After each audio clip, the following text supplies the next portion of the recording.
Un bon dimanche matin. Je vais inviter les enfants à continuer de faire ce que vous faites. Là. Vous pouvez aller dans la classe en arrière avec M. Gaston. Il y a une pouponnière disponible aussi dans le fond à gauche, en suivant le bout du corridor. Merci à l'équipe de louange avec ses chants. Ça nous donne le ton sur où est-ce qu'on est rendu dans notre série dans Éphésiens, hein? Unis par Jésus. Et juste avant de se lancer dans cette continuité, dans cette série, là, on a beaucoup de choses. On prend une fois par année l'occasion de lire l'Alliance de l'Église, ce que les membres dans lesquels on veut aspirer à marcher dans la même direction ensemble. Et ça fitait bien dans la série dans Éphésiens sur l'unité en Jésus. Mais aussi, hein, on le faisait à la réunion annuelle. L'année dernière, on l'a sorti de la réunion annuelle, puis on l'a mis dans le dimanche matin pour alléger la réunion qu'on a eue dimanche dernier. Un super de beau temps. On a pu se réjouir des nouveaux membres qui se sont joints à l'Église. On a pu se réjouir pour le renouvellement de notre frère Rénal comme ancien à l'Église et aussi pour l'ajout de notre frère Pierre-Paul qui s'est joint au conseil des anciens.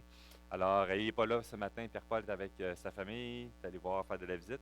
Mais c'était un sujet de reconnaissance que nous avions. On a plusieurs choses. Donc, j'ai retrouvé la vidéo d'Haïti. Il y en avait deux. J'en ai juste vu une. Alors, j'ai regardé un peu vite, hein, ça arrive des fois. Alors, on va le jouer la semaine prochaine pour la présentation là, de notre frère en Haïti. Ensuite, l'autre chose que je voulais te donner aussi pour les nouvelles, hein, notre sœur, Mme Lucie, elle est tombée hier, elle va bien, mais tu peux prier pour elle. Elle a échappé une carafe de café sur elle au complet et le Seigneur l'a protégée, aucune brûlure. Alors, on voyait comme un sujet de reconnaissance, mais tout de même, l'épouse de M. Jacques Girard, Mme Lucie Tremblay. Prions pour elle aussi, pour la sagesse des médecins, hein, pour l'accompagnement, pour la suite des choses. Là. C'est toujours traître les chutes et on est reconnaissant quand elle a perdu connaissance, c'est ça. Ouais. Hmm. Hmm.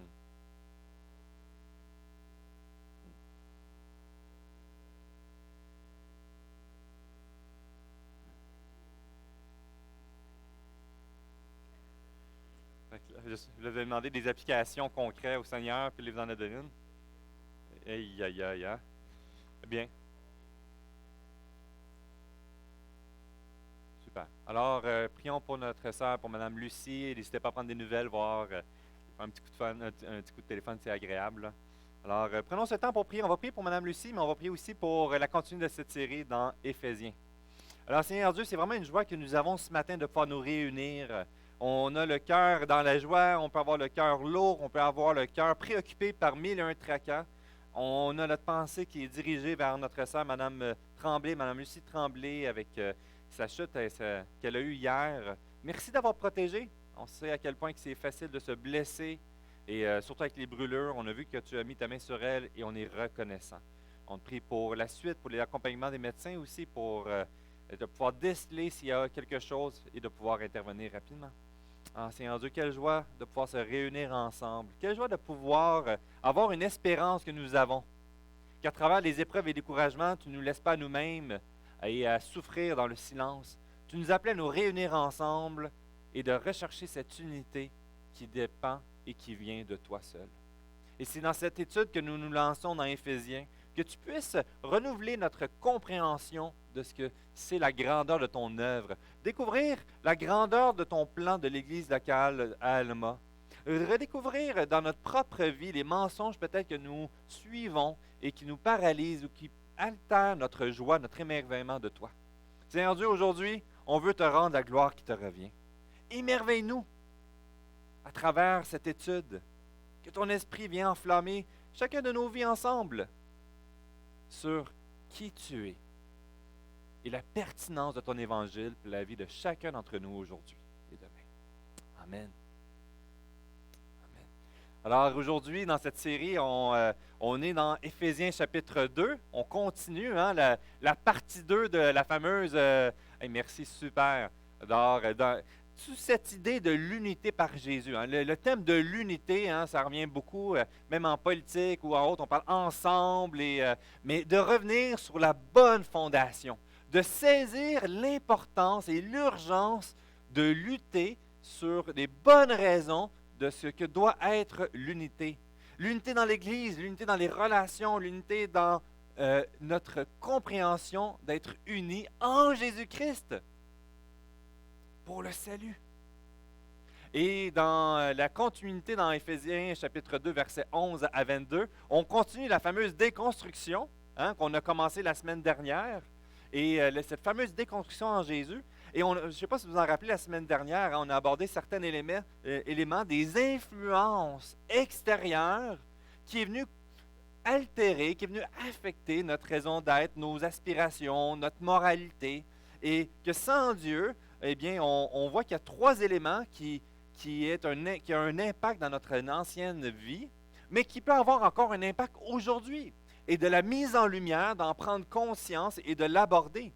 Alors, on avait vu dans trois éléments, les influences du monde à travers notre culture, la pression sociale, notre famille, d'où que nous avons grandi, l'héritage qui nous a été transmis, nos bagages, les points forts et les faiblesses de notre environnement dans lequel on a grandi, mais aussi l'aspect de notre propre chair, notre nature est pécheresse. Donc, je ne suis pas une simple victime des autres et des influences des autres, mais mon cœur, mon âme, mon être entier, même le corps physique, est altéré par le péché. On voit que ça ne va pas en s'améliorant.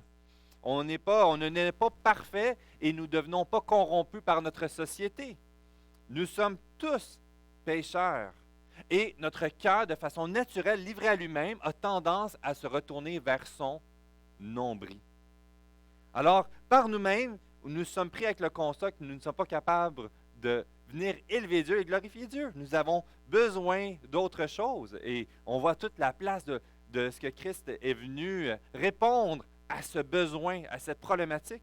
Et aussi le troisième, l'élément du prince de l'air, une expression qui est utilisée dans Éphésiens chapitre 2, qui nous parle de Satan, une expression de l'époque pour quand on parlait des couches, vous en souvenez, le céleste dans la présence de Dieu, l'air, cet intermédiaire où est-ce qu'il y a tout le monde obscur, corrompu, déchu, et sur le terrestre où est-ce que nous vivons. Et on le voit, la réalité de Satan qui agit dans le présent de deux façons très visibles, où est-ce qu'il va attaquer, oppresser, écrasé dans 1 Pierre chapitre 5, verset 8, mais aussi dans l'autre aspect de subtilité, le doute, les remises en question, le découragement, le rediriger, de tout faire pour rediriger notre regard loin de Christ et nous amener vers autre. Et ce qui vient nourrir finalement notre propre chair qui aime entendre ça. Alors ça, c'est dans ce qui nous amène jusqu'à ici dans le verset 11. Et on va le lire ensemble, ça va nous amener à réfléchir sur ce que ça représente maintenant, parce qu'il y a une déconstruction, mais ça ne l'arrête pas là. Il y a certainement en Jésus une reconstruction. Et c'est ce qui va nous amener dans cette conclusion de cette section-là. Alors, lisons ensemble les versets 11 à 22. C'est pourquoi, vous autrefois païens dans la chair, appelés incirconcis par ceux qu'on appelle circoncis, et qui le sont en la chair par la main des hommes. Souvenez-vous que vous étiez en ce temps-là sans Christ, privés du droit de cité en Israël, étrangers aux alliances de la promesse, sans espérance et sans Dieu dans le monde. Mais maintenant, en Jésus-Christ, vous qui étiez jadis éloignés, vous avez été rapprochés par le sang de Jésus-Christ, car il est notre paix. Lui qui des deux n'en fait qu'un, et qui a renversé le mur de séparation, l'inimitié, ayant anéanti par sa chair la loi des ordonnances dans ses prescriptions, afin de créer en lui-même, avec les deux, un seul homme nouveau, en établissant la paix, et de les réconcilier l'un et l'autre en un seul corps avec Dieu par la croix, en détruisant par elle l'inimitié. Il est venu annoncer la paix à vous qui étiez loin, et la paix à ceux qui étaient près. Car par lui, nous avons les uns et les autres accès auprès du Père, dans un même esprit. Verset 19.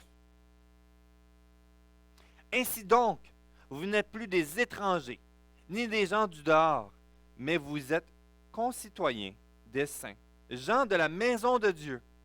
Vous avez été édifiés sur le fondement des apôtres et des prophètes, Jésus-Christ lui-même étant la pierre angulaire. En lui, tout l'édifice, bien coordonné, s'élève pour être un temple saint dans le Seigneur. En lui, vous êtes aussi édifiés pour être une habitation de Dieu en esprit. Il y a tellement de contenu là-dessus et on va s'arrêter à saisir la réalité dans la déconstruction, reconstruction, de vivre une unité, une union ensemble. Puis vous savez, lorsqu'on parle souvent d'être réunis ensemble, je pense quand j'ai grandi à Montréal. Vous savez, à Montréal, c'est au Québec, on est d'accord. Puis à Montréal, souvent, on a des illustrations, mais quand j'ai grandi, j'ai pris conscience que chaque quartier a son identité très différente. Et j'ai grandi une partie, on a déménagé souvent là, dans le contexte qu'on devait souvent essayer de trouver un contexte moins dangereux. Et je me suis ramassé à un moment donné, c'était très intéressant, dans le quartier, le coin de Sauvé. Puis dans ce coin-là, c'est très italien. Alors moi, je n'étais pas italien et j'avais même pas le droit d'aller dans le parc parce que c'est le coin des Italiens. Puis j'ai appris qu'en disant Buongiorno, on me laissait tranquille. Parce que de loin, ils pensaient que j'étais un Italien. Puis là, des fois, j'allais visiter un ami qui habitait à Montréal-Nord. C'était un Haïtien. Et il y avait un quartier que je devais traverser sur la rue Fleury. Je devais marcher 30 minutes. Puis c'était le quartier où il y avait plus des gens qui étaient d'origine arabe. Et là, j'étais le blanc qui passait cette rue-là. Et je me faisais insulter, je me faisais lancer des choses parce que j'étais dans leur quartier à eux. Et là, me rendre à Montréal-Nord, là, c'était une autre paire de manches parce que j'étais le blanc et là, c'est encore plus visible. Fait que je ne peux pas dire de quoi de loin. Ils savent que je ne suis pas un Haïtien. Et ça, c'était très dangereux. Donc, je savais qu'il y avait des rues que je ne me ramassais pas là tout seul. Je savais qu'à rendu, dès que le soleil se couchait, si je n'étais pas avec un autre Haïtien, j'étais mal pris. Et à un moment donné, je vous raconterai une histoire qui s'est arrivée, que j'ai été mal pris à un moment donné à 11 h le soir. Mais ici, pour s'arrêter, ce que ça a mis en lumière, c'est la réalité des ghettos. Les gens qui arrivent de leur culture et qui vont se retrouver avec leur identité et qui vont s'isoler. Et ça va créer des micro-quartiers culturels qui n'apprennent même pas la langue, qui ne découvrent pas la culture en soi et qui vont s'isoler dans les fragments. Et que finalement, de mon côté même, je peux commencer à mépriser les autres en soi. Et je me sentais méprisé les uns les autres. Tandis qu'on était tous dans la même province, on s'était isolés et les distinctions étaient devenues des oppositions. J'arrête là et on va continuer cette réflexion-là sur ce constat ici. Dans le premier élément, dans la prise de conscience, dans ce que Éphésiens nous aborde sur la réalité de la reconstruction pour vivre l'unité, c'est que premièrement, il y a une déconstruction à faire. Et dans la déconstruction de notre identité passée, sur quoi repose, et là on le voit, il est directement relié, puis je ne le répéterai pas, mais la première section dans les premiers versets, mon identité présentement, même si je suis racheté par le sang de Christ, est influencée telle quelle par où est-ce que j'arrive. Et on a besoin de déconstruire, et l'Évangile, l'œuvre du Saint-Esprit, va produire en nous ce ménage dans notre vie. Combien de conflits, de guerres, de gens qui se disaient enfants de Dieu, ont mis le côté de leur identité passée comme un cheval de bataille. Et ici, ça commence assez directement. Il y a la mise en évidence de deux contextes. De certaines personnes qui arrivent de loin et de d'autres personnes qui étaient de proches. On va voir dans le verset 11, ceux qui étaient loin. On parle donc, on se met toujours dans le contexte de qui qu'on parle, Paul, à Éphèse, les Éphésiens. Ils n'étaient pas des Juifs, ils ne connaissaient pas tout ce qui se passait en Israël nécessairement. Ils étaient dans un contexte d'idolâtrie où il y avait beaucoup de sorcellerie, beaucoup d'influence d'éléments obscurs, du mysticisme. Et eux, ils étaient vus par les Juifs comme pas grande valeur, une forme de mépris même. Parce qu'eux, ils étaient le peuple choisi de Dieu. Les saints choisis et les représentants et ceux qui étaient les élus. Et eux étaient pas mal loin.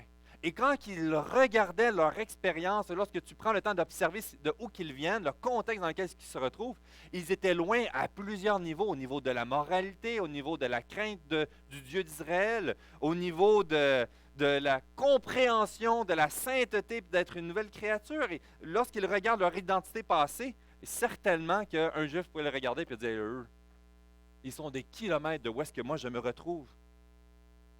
L'idée de l'autosuffisance, lorsqu'on va dans Actes, toute la bataille sur la recherche de la richesse, de développer cette autosuffisance par l'idolâtrie, par la construction de faux dieux d'idoles. Et toutes les raisons pour les disqualifier, ici, c'est intéressant, on va le voir que dans l'exposé de Paul, il vient aussi parler des Juifs. Mais pas comme étant, voici eux qui étaient arrivés et que eux qui étaient si bien.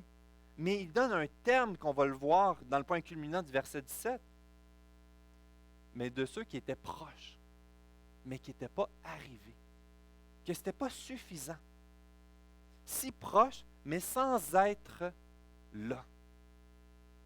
Et on va le voir que dans la déconstruction, la réalité que ce n'est pas parce que tu es loin, il y a tout ton bagage. Mais ce n'est pas parce que tu es proche que tu es mieux nécessairement, parce qu'il y a aussi un bagage qui est dans cette réalité-là. Et premièrement, prends-en conscience. D'observer et puis de prendre conscience à quel point que tu étais loin ou que tu étais proche, vient mettre en lumière un élément qui vient frapper au verset 12. Loin et proche.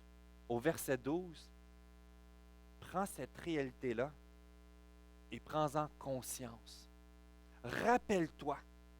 Et c'est un élément qui est important, parce que vous savez, avec le temps, on oublie. On oublie d'où on vient. On oublie l'état dans lequel de désespoir nous nous trouvions. On oublie la souffrance que ça produisait dans notre vie. On oublie le vide qui restait présent jusqu'à ce qu'un moment que l'Évangile s'est rendu vivant dans ma vie et que j'ai saisi l'espérance qu'il me manquait. Tandis que ceux qui étaient loin, tandis que ceux qui étaient proches, il leur manquait quelque chose. Et ce quelque chose, c'était Christ. Et le danger avec ça, c'est dans notre joie, c'est d'oublier d'où nous arrivons.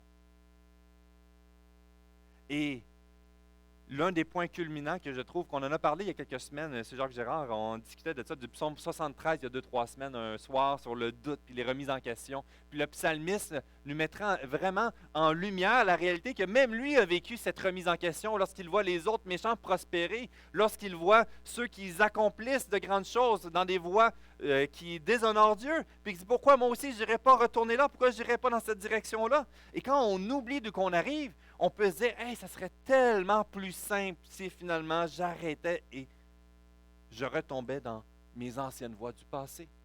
Pourquoi accepter d'être toujours ridiculisé? Pourquoi que ça sert à quelque chose de ne pas avoir les mêmes privilèges que les autres, de pouvoir vivre comme il me semble bon? Pourquoi maintenir ma crainte de Dieu et de sa sainteté? Et dans le psaume 73, versets 16 et 17, un point culminant dans sa compréhension, il y a un chiffre qui dit « Quand j'ai réfléchi là-dessus pour m'éclairer, la difficulté m'était grande. » Jusqu'à quand? À mes yeux, jusqu'à ce que j'eusse pénétré dans les sanctuaires de Dieu et que j'eusse pris garde au sort final des méchants.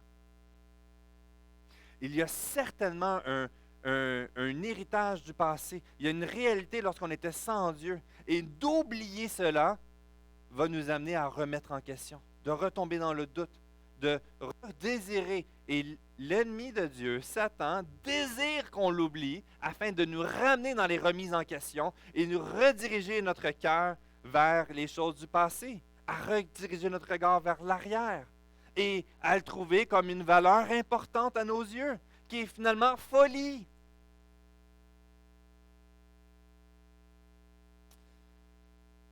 Dans ce premier point, on commence à prendre conscience que tu sois très loin de Dieu ou que tu sois proche de l'Évangile, le constat est le même.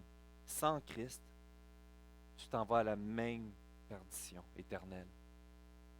Dans cette réalité qui est mise en lumière, c'est qu'il est important de s'arrêter et de contempler, pas de contempler, mais de prendre conscience de la gravité de la situation et de nourrir notre émerveillement sur ce point. Ça, souvent, on parle des témoignages, de l'importance de se rappeler qu'un jour, Christ est venu nous chercher. Qu'à travers tous les éléments de où est-ce que j'étais, Dieu le savait. Dieu m'a choisi avant même que j'accomplisse toutes ces choses-là. Et il est venu me chercher dans mon état de désespoir. Pas grâce au fait que j'étais plus proche de lui. Ça n'a aucune incidence. Alors ici, dans ce point, il nous importe à réfléchir sur, premièrement, prendre conscience de notre bagage de chacun d'entre nous, qui nous suit chacun d'entre nous. Et ça va avoir un impact dans ma façon de voir l'Église, de voir les relations, de réagir aux situations. Il n'existe pas de contexte culturel ou autre qui va être plus sain qu'un autre. Il n'existe pas un modèle de dire, vous savez, dans le début de la foi, souvent on va chercher un point de repère et on va chercher des fois des points de repère autour de nous comme le contexte culturel. L'Église primitive, elle, qu'est-ce qu'elle faisait? Elle a pris le point de repère de la synagogue. Et ils ont tenté de reproduire l'Église à travers le modèle de la synagogue et elle a changé par la suite pour revenir sur les bonnes fondations. Dans l'Église, parfois, on va tenter de reprendre un point de repère et devenir voici la façon de faire. Et le défi, c'est qu'on va réaliser par la suite, lorsque d'autres gens de d'autres cultures arrivent, qui font les choses différemment de nous. Et naturellement, ils ont tort. Parce que c'est eux qui viennent d'arriver et qui sont différents de nous. Combien d'explosions de conflits qui en découlent sur des distinctions? L'impact de notre culture qui peut en devenir un cheval de bataille. Il faut revenir dans cette déconstruction et de reconstruire sur la bonne fondation. Et je vais lire ici la première section de notre alliance. Parce que c'est dans cette compréhension-là que lorsqu'on devient membre, lorsque l'Église d'Alma, chacune des églises a sa propre alliance et il y a besoin de se la rappeler sur l'importance de ce qui nous unit ensemble. Notre unité ensemble ne repose pas donc sur le clan des yeux bleus ou sur ceux qui travaillent dans Rio Tinto ou des éléments culturels, sociaux ou autres. Il revient sur les bonnes fondations et on a besoin de réitérer nos points de repère pour s'assurer que notre fondation est bel et bien appuyée sur la parole de Dieu. Et ici, ça commence directement par « ayant cru ». La parole de vérité, l'évangile de notre salut dans Éphésiens chapitre 1, verset 12. Ayant accepté Jésus-Christ comme notre sauveur personnel et notre maître, ayant été baptisés, nous nous joignons volontairement, solennellement les uns aux autres dans l'amour et la joie pour former une église de Jésus-Christ d'après le plan divin. Nous reconnaissons que ce n'est pas par la grâce que ce n'est que par la grâce de Dieu que nous sommes ce que nous sommes. Et avons l'assurance que celui qui a commencé en nous cette bonne œuvre la rendra parfaite pour le jour de Christ. Par la sanctification du Saint-Esprit, nous nous engageons à persévérer dans l'enseignement des apôtres, dans la communion fraternelle, dans la fraction du pain et dans la prière. Nous croyons que la Bible est inspirée de Dieu, utile pour enseigner, pour convaincre, pour corriger, pour instruire dans la justice, afin que l'homme de Dieu soit accompli et propre à toute bonne œuvre.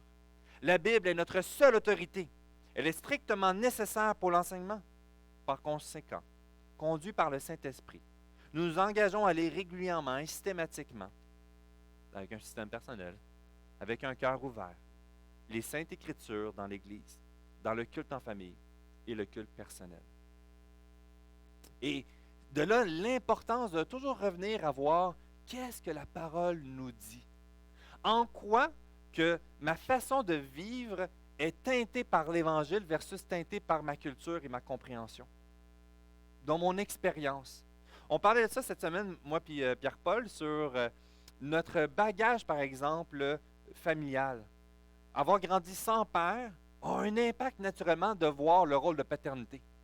Avoir grandi sans la présence de notre Père a une incidence de voir notre Dieu, notre Père Saint, parce qu'on n'a pas de point de repère terrestre. Et certainement que ça l'affecte notre connexion, la sensibilité à avoir un Dieu qui est un Père qui soit rigide, celui qui était violent. Et là, on a la crainte de Dieu céleste. Et on a besoin de le redécouvrir à la lumière, non de notre expérience personnelle, mais à travers ce que la parole de Dieu et de ce que Dieu est tel quel, qui va venir nous éclairer et rechanger notre cassette de la définition de ce qu'il est. Sur ce point de repère, il était important, donc crucial, de reconstruire sur cette bonne fondation. Et dans la continuité, il nous apporte justement sur cette réalité-là. Et tandis qu'à Montréal, lorsque j'avais grandi, c'était tous des petits ghettos et les gens restaient cramponnés avec leur culture à vouloir le conserver, la protéger, même avec un certain mépris sur la langue française. Et ça devient un débat sur le sujet. Mais lorsque j'ai déménagé à 15 ans sur la couronne nord de Montréal, commencé à travailler, un travail étudiant dans une station-service, puis qu'à un moment donné, je vois plusieurs clients qui sont déstabilisés en plein milieu du dépanneur puis qui discutent ensemble. Puis j'écoute voir de quoi ils parlent. Il y a un Haïtien dans le quartier. Et là, ils étaient déstabilisés. C'est quoi le sujet? Mais c'est juste qu'ils n'avaient jamais vu ça. Dans le quartier, c'était nouveau. Une personne venait d'arriver dans la région et il était d'une famille haïtienne. Et là, il y avait tous ces questionnements-là, à un point tel que même des gens qui ne se connaissaient pas s'étaient joints dans la discussion parce qu'ils étaient surpris de ça. Il y a comme des craintes qui en sortent aussi. Tous les préjugés qui en découlent. Il va-tu arriver avec ces choses? Puis vous savez, des restaurants ont commencé à sortir, puis c'était pas la belle province. Un Thaï Express. Puis les gens disent, c'est quoi cette affaire-là? Le restaurant a fait 2-3 ans, il a dû fermer, personne ne voulait y aller, il y avait peur de ce restaurant-là. Les préjugés, notre perspective de où est-ce qu'on vient finalement, on dit, il faut qu'eux s'intègrent correctement, mais moi, de mon bord, j'ai la solution. Hein? Mon côté à moi, c'est correct, c'est les autres qui ne sont pas corrects. Et dans la reconstruction, ça va nous amener à redéfinir autant ceux qui sont loin que ceux qui sont proches. Et ce que ça nous apporte ici, la reconstruction d'identité en cours. Et dans le verset 14, je ne l'ai pas mis, un point super intéressant, il est notre paix. Lui qui des deux n'en a fait qu'un seul et qui a renversé le mur de séparation, l'inimitié. Et dans la continuité, on voit qu'il aborde la loi. Et dans la réalité, ici, il y a une discussion. Est-ce qu'on parle le mur du temple, où est-ce que les Juifs et les non-Juifs devaient avoir une séparation? Mais dans la structure, on est beaucoup plus convaincu de croire qu'il parle de la loi en soi, parce que la loi servait de mur. La loi avait un des buts qui était la séparation des Juifs et des autres nations. Le but, justement, de garder dans tous, jusqu'à ce que le Messie arrive, de garder un peuple saint, le peuple d'Israël, de ne pas se mélanger parmi les autres nations. Puis quand on voit toutes les règles, toutes les lois cérémonielles, judiciaires, tout le concept, c'était tellement compliqué qu'oublie ça, essaye pas d'inviter quelqu'un, un non-juif, et aller manger avec un juif. C'était pas possible. Le moment le plus relationnel, le plus personnel, le plus intime se faisait autour de la table et il t'invitait puis ça mangeait. Et là, avec tous les éléments alimentaires, c'était impossible. Un non-juif ne pouvait pas manger à la même table qu'un juif, vice-versa. Et il y avait une idée volontaire pour créer une barrière. On le voit dans Deutéronome chapitre 4, versets 5 à 8. On en a parlé un petit peu dans les réunions de groupe vie cette semaine. Mais on voit cette idée-là, qui est dans cette section. Je ne l'ai pas mis, je suis sûr que non. Non, c'est ça. OK. Dans cette section, que justement, le fait qu'en observant et en mettant en pratique la loi, les autres nations seront témoins. Ils seront témoins qu'il n'y a pas nul autre Dieu comparable par le Dieu d'Israël. Et ça se voulait comme une protection de toute l'idolâtrie extérieure à ne pas pénétrer dans le peuple d'Israël. Et il y avait un élément aussi que bien qu'il y avait le but de rayonner auprès de toutes les nations, il devait toujours rester isolé. Et il y a une transition ici que parmi le peuple d'Israël, qui étaient des témoins ethniques sous la loi, sous Christ, nous devenons des témoins multi-ethniques. Québécois de souche ou de fameuse souche, puis que finalement, bon, mais c'est quoi un Québécois de souche? Hein? Parce que finalement, on vient tous de quelque part. Finalement, ce n'est pas une question de dire, est-ce que j'ai grandi à Israël? Est-ce que je viens du Brésil? Est-ce que je viens d'Amérique du Sud, d'Afrique ou autre? La réalité de l'Église, c'est de reprendre tout le monde et de les unir sur une nouvelle identité qui n'est pas sur ta culture et ton ethnie, mais ta nouvelle identité qui est en Christ. Et c'est une explosion. C'est une révélation incroyable ici. C'est un élément d'espérance et de joie sur notre nouvelle identité que nous nous retrouvons. Ça va nous amener à des ondes de frottement et d'inconfort parce que ça va venir à nous ramener ensemble avec une quantité de culture, puis d'arrière-plan et de bagages et à nous réunir ensemble à une seule famille. Puis juste dans la même culture, on réalise que dans chacune des familles, on a tous des bagages différents.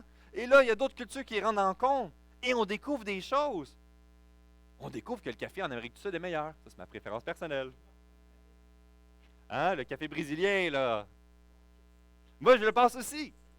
On découvre certaines choses. On découvre que l'un des meilleurs mets au monde, qui est sûrement on va manger au ciel, c'est quoi? C'est la tourtière. Certain. Puis la poutine. Je suis convaincu, c'est dans le top 3 qu'on va, on va tous se réunir ensemble là, parmi toutes les époques et toutes les nations. Et je ne le sais pas encore, ça. Je n'ai pas goûté encore. J'ai goûté le coréen, mais pas le brésilien encore. Fait que là, cet été, là, on va régler ça. Mais vous voyez que finalement, tout ça devient du secondaire, ça devient tout du éphémère. Et on arrive, et là, c'est de se réunir sur la bonne fondation. Oui, mais moi, chez nous, ça fonctionnait comme ça. Moi, l'Église, c'est de matin de telle heure à telle heure, puis vous le faites juste 1h30. Donc, vous n'êtes pas des vrais chrétiens. Ouais, vous faites une journée, vous devez être des religieux. Vous voyez tout ce concept, tous les préjugés qu'on peut avoir, et de redéfinir l'Église locale, et que finalement, elle est très différente avec le temps. Est-ce que l'Église de 1700 est meilleure que l'Église de 1800? Est-ce que l'Église de 1800, il y a certainement eu des périodes de réveil, de revenir aux sources? Mais on le voit qu'elle était très différente parce qu'elle reflétait son contexte.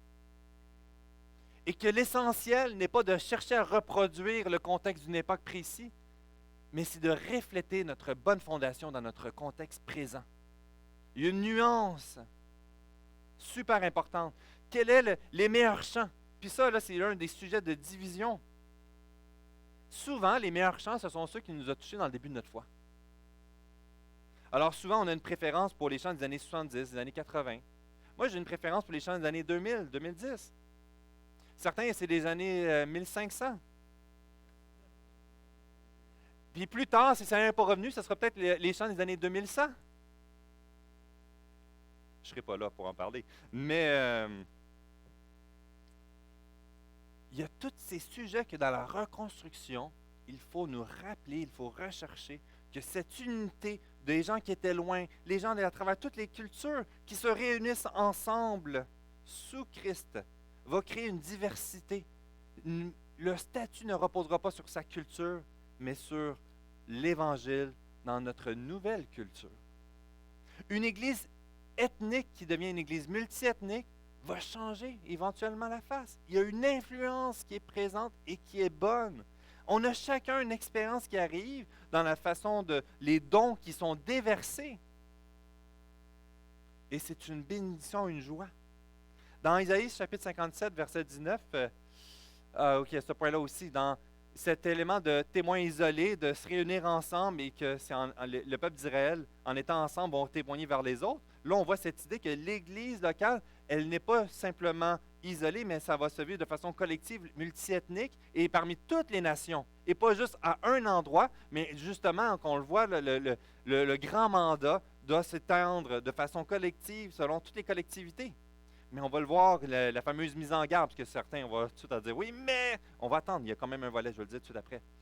Ésaïe, chapitre 57, verset 19, « Je mettrai la louange sur tes lèvres, paix, paix à celui qui est loin et à celui qui est près, dit l'Éternel, je les guérirai. » Dès le début, à maintes reprises, il annonçait déjà que le salut était pour toutes les nations, autant celui qui est loin que celui qui est près. Il n'y a rien de nouveau. Il y avait déjà des informations à venir et que là, Paul est en train de, dans son instruction, déjà dans ce qu'il est en train d'annoncer, il prend comme point de repère Isaïe 57.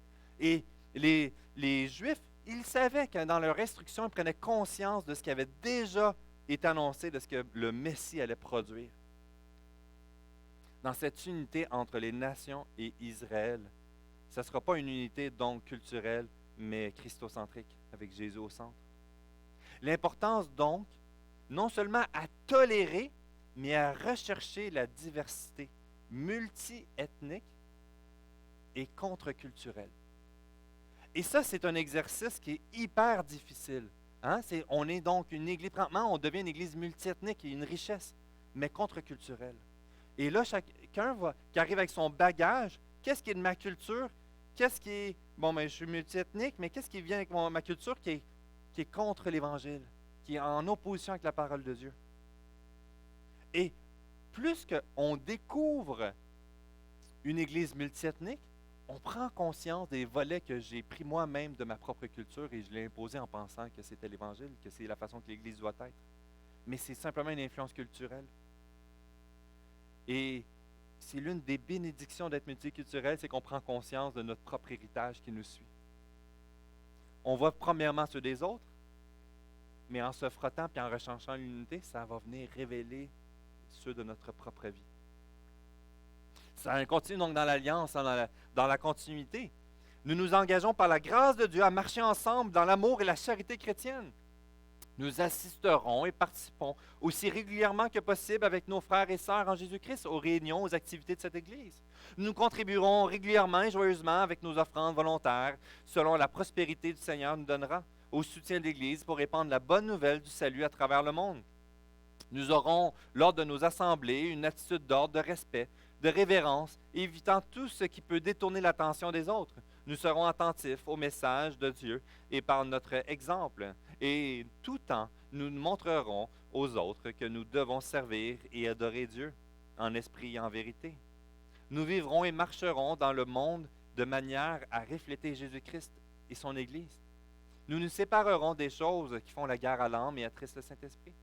Nous nous efforcerons de nous débarrasser de toute habitude qui puisse être un mauvais exemple pour d'autres et qui nous tient esclaves. Tout n'est pas utile et je ne me laisserai asservir par rien. 1 Corinthiens 6, 12. Ça apporte dans la dernière section ici, dans reconstruire sur notre nouvelle identité. La fondation, c'est Christ. Et sur cette fondation, nous sommes appelés à la reconstruire individuellement et ensemble à titre de l'Église. Et il y a 3 illustrations qui sont utilisées par Paul dans les versets 19 à 22. Premièrement, dès le début, une communauté, citoyen. Et ça, pour Éphèse, c'était incroyable, parce qu'ils n'avaient pas un statut permanent de citoyen. Pour eux, c'était l'élite, les hommes riches, les gens riches, les familles riches qui pouvaient avoir cette identité-là. Et ceux qui étaient dans la classe moyenne ou inférieure, là, je ne sais pas s'il y avait des classes en tant que telles ou juste riches et pauvres, mais ils n'avaient pas cette identité. Et là, ils sont en train de dire, quoi, je peux devenir un citoyen? Mais du royaume de Dieu. Et dans Colossiens 3, 20, 21, qui est beaucoup d'éléments parallèles, c'est intéressant de lire Éphésiens et Colossiens ensemble. Notre cité à nous est dans les cieux, d'où nous attendons aussi comme sauveur le Seigneur, Jésus-Christ, qui transformera le corps de notre humiliation en la rendant semblable au corps de sa gloire, par le pouvoir qui est là de s'assujettir toutes choses. Nous sommes tous citoyens, indépendamment. Que le Canada n'existe plus demain matin, ça ne dérange en rien nous. Il peut y avoir une tristesse, peut-être qu'il n'y aura plus de Poutine, puis que là, il y a un deuil qu'il faut faire. Mais en soi, ça n'a aucun impact sur mon identité de citoyen du royaume de Dieu. Même l'ennemi de Dieu va utiliser ça pour empêcher le rayonnement. À quel point, c'est intéressant, le débat du Canada anglais, Canada français, a eu un impact négatif dans l'Église au Québec. Et dès qu'on parlait d'indépendance, les gens évangéliques quittaient le Québec pour aller dans le côté anglophone. Et que les églises grandissaient et pouf, ça étouffait par la suite. Parce qu'on le voit, hein, que les francophones étaient persécutés, donc il y avait les églises anglaises, et là, que les églises anglaises grandissaient, avaient un rayonnement auprès du monde francophone avec les liens qu'ils avaient, mais que par la suite, quand on parlait d'indépendance, les gens partaient tous. Ça a eu un impact drastique. Ensuite, nous sommes citoyens, mais se rappeler sur notre identité. Notre passeport est garanti à vie. Pas de renouvellement. Pas de conflit de liste d'attente pour essayer de renouveler. Qu'il y ait n'importe quelle guerre qui puisse arriver, ça va avoir aucun impact et à jamais. Ensuite, en famille, l'aspect familial, que tu sois grandi dans une famille dysfonctionnelle, que tu sois grandi dans une famille parfaite, nous devenons et redéfinissons à titre de famille de Dieu. Avec une richesse multiethnique, multiculturelle, avec nos bagages, nos expériences, nos blessures. Et là, on doit réapprendre à vivre, à cohabiter ensemble et à vivre ensemble. Et la bonne nouvelle, c'est que le Père n'est pas ici, il est avec nous, mais il est au ciel aussi, il règne. C'est Dieu le Père. Et dans la première section d'Éphésiens chapitre 1, verset 5, nous rappelle que cet état est rendu possible par le Fils du Christ. Lorsque nous venons à l'Évangile, il nous a approprié et lorsqu'il est venu dans son ascension, exaltation, venu dans la présence du Père, à la droite du Père, nous devenons son Fils du Père, enfant de Dieu. Et ce qu'on peut s'appeler dans l'Église, frères et sœurs. Il y a un élément, et je trouve dans certaines cultures, ça l'ont très bien appris, approprié. Mon frère, ma sœur. Au Québec, ça peut paraître un petit peu plus étrange, mais il y a une réalité spirituelle qui est là. De la beauté, qu'en Jésus, on redécouvre le rôle de père qu'il est pour nous. Et vous savez, un père, ce que ça veut, mais il y a une réalité aussi dans le cœur de chacun de nous, de papa et de maman, hein, c'est qu'on veut que les enfants ne soient pas en chicane.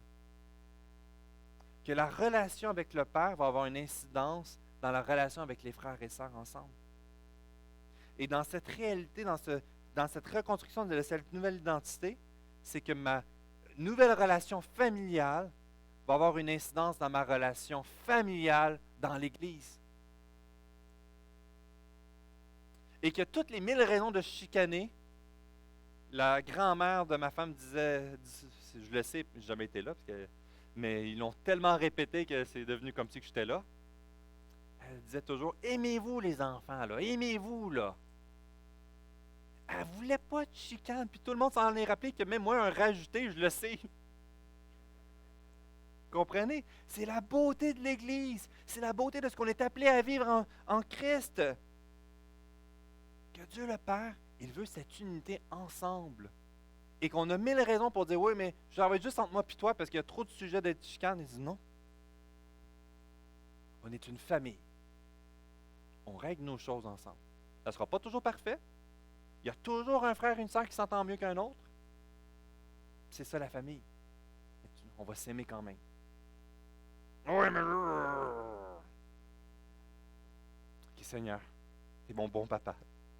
J'ai besoin de toi à l'aimer et à vivre l'Église. Et ça n'arrête pas là. Un autre aspect incroyable, un temple. Une réalité renversante encore ici. Nous sommes le temple de Dieu. On n'a pas besoin d'aller dans une place pour venir dans la présence de Dieu. Dieu nous a donné son Saint-Esprit, qui le fait dans la demeure dans la vie des enfants de Dieu. Chacun de nous, né de nouveau par Jésus-Christ, avons reçu le Saint-Esprit, qui devient une assurance que nous lui appartenons, que nous devenons citoyens du royaume de Dieu avec un passeport valide à vie, que nous faisons partie de sa famille et qu'il nous garde unis près de lui, un Père protecteur. Et dans cet aspect de temple où qu'on peut venir, on a accès à Dieu pour l'adorer et qu'il est en train de nous rendre saints. Il nous voit saints par Jésus et il est en train de nous rendre saints et que lorsque nous serons dans sa présence ensemble et que toute l'Église, de toutes les nations, de tous les temps seront réunis ensemble, on va le vivre parfaitement. Dans cette réalité, de chacun de cette réalité-là, de citoyens, famille et temple, dès maintenant, nous sommes appelés à le vivre, mais pas encore. Ça s'en vient. On va le vivre parfaitement. Et qu'à chaque fois que dans ma lutte contre le péché dans ma vie, de vouloir refléter, de représenter la sainteté de Dieu, de vouloir le laisser faire cette œuvre dans ma vie, à chaque fois que je veux vivre l'unité dans l'Église comme une famille, les uns les autres, les frères et sœurs, et citoyens du royaume de Dieu, que l'Église est une ambassade, je réalise que c'est pas si facile que ça de le vivre parfaitement. Et ça m'excite, parce qu'un jour, on va le goûter pleinement. Un jour, ça s'en vient. Chaque église locale est une mini-représentation de l'église céleste. Chaque Église locale est appelée à être une mini-représentation de l'Église céleste. Et au lieu de s'entre-déchirer, de se diviser, c'est de revenir sur la bonne fondation et de se laisser reconstruire à travers cette nouvelle identité que nous avons. Ça vaut la peine à persévérer dans l'Église locale. Être membre de l'Église céleste, ce serait comme avoir sa carte d'abonnement d'une carte Costco. Et d'être membre de l'Église céleste et ne pas aller à l'Église locale, ce serait comme avoir sa carte Costco, mais jamais aller au Costco. Il y a un non-sens. Tu peux montrer ta carte, mais tu te prives de tous les rabais, de tous les avantages que la carte a en allant au Costco. Pour une famille avec 5 enfants, c'est important. Mais vous comprenez que c'est une illustration très minime et limitée, là. L'Église, c'est bien plus qu'un Costco, voyons. Mais il y a une quantité phénoménale de bénédictions que Dieu est en train de faire déverser dans l'Église. Et on s'en prive trop souvent. Parce qu'on reste pris avec notre ancienne nature. Ça nous apporte dans la fin de faut que j'avance là. Nous nous rappellerons que notre corps est le temple du Saint-Esprit. Nous le respecterons, nous ne le serons pas, nous ne le détruirons pas, soit par les excès, soit par quoi que ce soit qui soit nocif ou nuisible. Nous rechercherons le salut de ceux avec lesquels nous venons en contact. Nous nous efforcerons d'agir avec charité chrétienne envers notre pasteur et ceux qui dirigent l'Église. Nous prierons pour eux, nous coopérons avec eux, nous les aiderons à servir l'Église. Nous écouterons leurs conseils lorsque ceux-ci sont en accord avec la parole de Dieu. Nous nous efforcerons de rechercher la paix et avec les autres en priant les uns pour les autres et évitant la médisance, le placotage, le bavardage, la réprimande blessante, les vengeances toujours lents à la colère, lents à parler, toujours prêts à la réconciliation. Dans toutes les discussions, lorsqu'une action commune doit être prise, nous éviterons à tout prix un esprit de critique, mais nous rechercherons l'harmonie et nous reconnaîtrons et accepterons joyeusement la décision de la majorité. Dans le cadre des déménagements, il serait impossible d'être assidu à cette église. Nous nous unirons aussi vite possible à une autre église qui partage les mêmes principes que nous trouverons dans la parole de Dieu. En conclusion, et je termine ici, il y a toute une reconstruction dans nos propres vies, dans notre façon de voir les choses, à le redéfinir et de comprendre que l'Église, ce n'est pas l'Église que je vais à l'Église, c'est que nous sommes tous des parties de l'Église. S'il y a un problème, ce n'est pas eux, là, c'est nous. Seigneur Dieu, peut-être que c'est un séminaire dans ma propre vie que j'ai besoin de saisir. Peut-être que j'ai un angle mort. Et il y a cette idée de rechercher cette unité dans nos relations ensemble, mais ça sera impossible sans Christ. J'ai besoin de garder mon regard vers Dieu afin de transformer mon regard dans l'Église.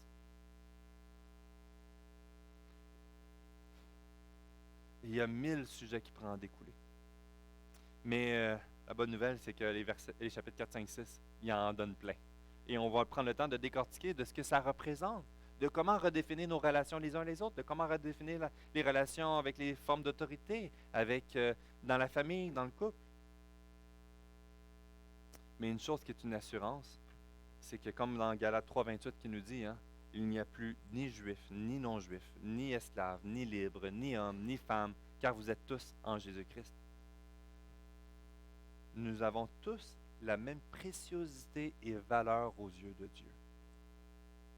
Nous sommes tous, il existe encore des hommes et des femmes, il existe encore des Brésiliens, du monde du Québec, du monde d'Afrique, mais même d'Afrique, du Cameroun, n'importe où. Mais notre valeur et notre identité ne reposent pas sur ça. Tout devient secondaire. Elle est bel et bien présente. Ces distinctions sont bel et bien là. Et Dieu l'a voulu ainsi. Et nous en formons une nouvelle ensemble. Et c'est ce qui est merveilleux. Prions. Seigneur Dieu, quelle joie nous avons de pouvoir être appelés enfants de Dieu, citoyens de ton royaume, appelés à être saints. Tu as fait ta demeure en nous. et nous formons ton temple.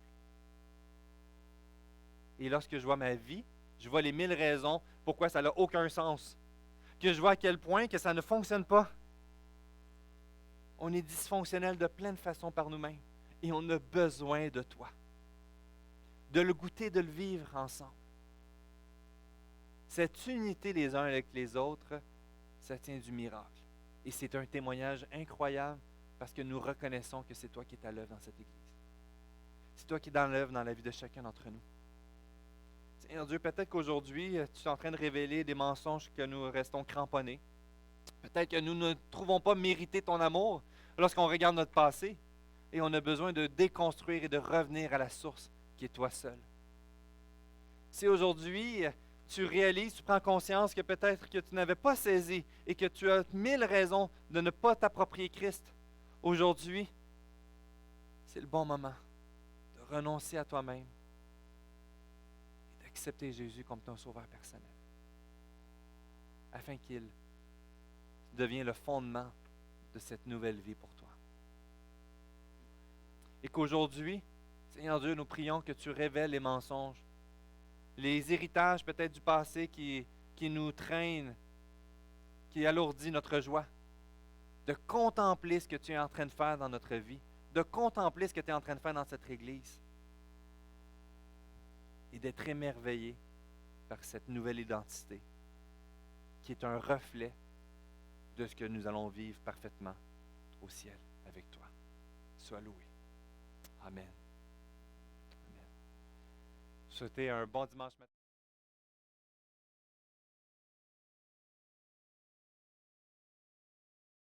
S'il y a quelqu'un que vous n'avez jamais rencontré, eh bien, allez donc le saluer, connaître son nom, puis invitez-vous les uns les autres. Peut-être pas à un barbecue extérieur. Ça va venir, ça. Hein? Ça s'en vient, là.